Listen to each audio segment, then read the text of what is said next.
Salam dalam kasih Tuhan Yesus Kristus, jumpa lagi dalam We Are Sola Fide. Kali ini kita akan membahas rangkuman pelajaran sekolah Sabat dengan judul Kemurtatan dan Syafaat. Keluaran pasal 32 ayat 31 sampai 32.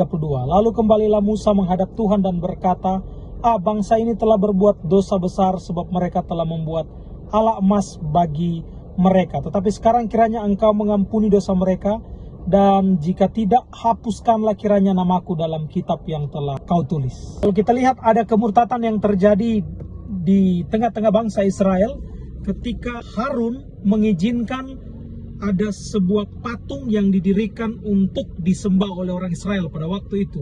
Anda boleh lihat dalam Keluaran pasal 32 ayat 5. Ketika Harun melihat itu, didirikannya mezbah di depan anak lembu itu. Berserulah Harun, katanya, besok hari raya bagi Tuhan. Sahabat mencatat Bapak Ibu sekalian, keraguan awal Harun dalam mencoba bernegosiasi dengan umat membuatnya memimpin kemurtatan alih-alih memberantasnya. Pasal 32 ayat 4, gantinya mengingatkan mereka tentang larangan membuat berhala. Harun membuatkan mereka anak lembu emas dan menyatakan, inilah Allahmu, hai Israel, yang telah membawa engkau keluar dari tanah Mesir. Mungkin kita harus pelajari sebenarnya apa itu berhala, ya Bapak Ibu sekalian. Sebenarnya berhala adalah segala sesuatu yang lebih memikat imajinasi, kasih sayang, waktu dan pikiran kita daripada Allah, dan yang memperbudak pikiran kita.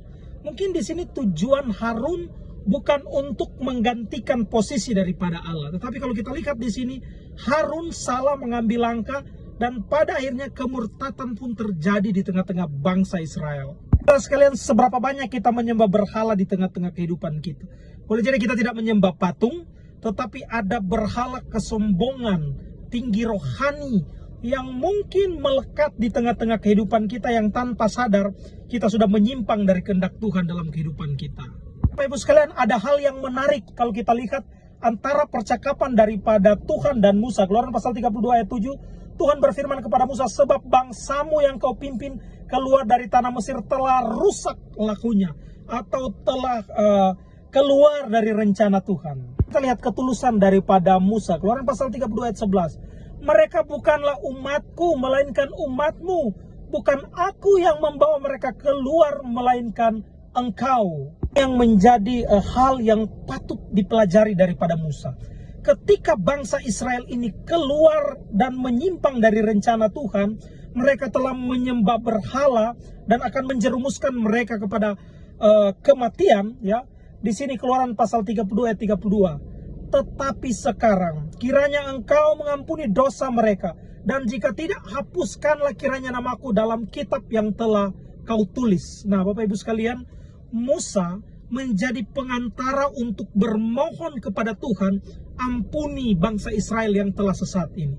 Seberapa banyak sebagai pemimpin rohani, saya mungkin sebagai pendeta, saudara-saudara sebagai ketua jemaat, sebagai seorang suami, menjadi pengantara, pendoa syafaat untuk mendamaikan antara umat dan Tuhan, untuk mendamaikan istri, anak kita dengan Tuhan.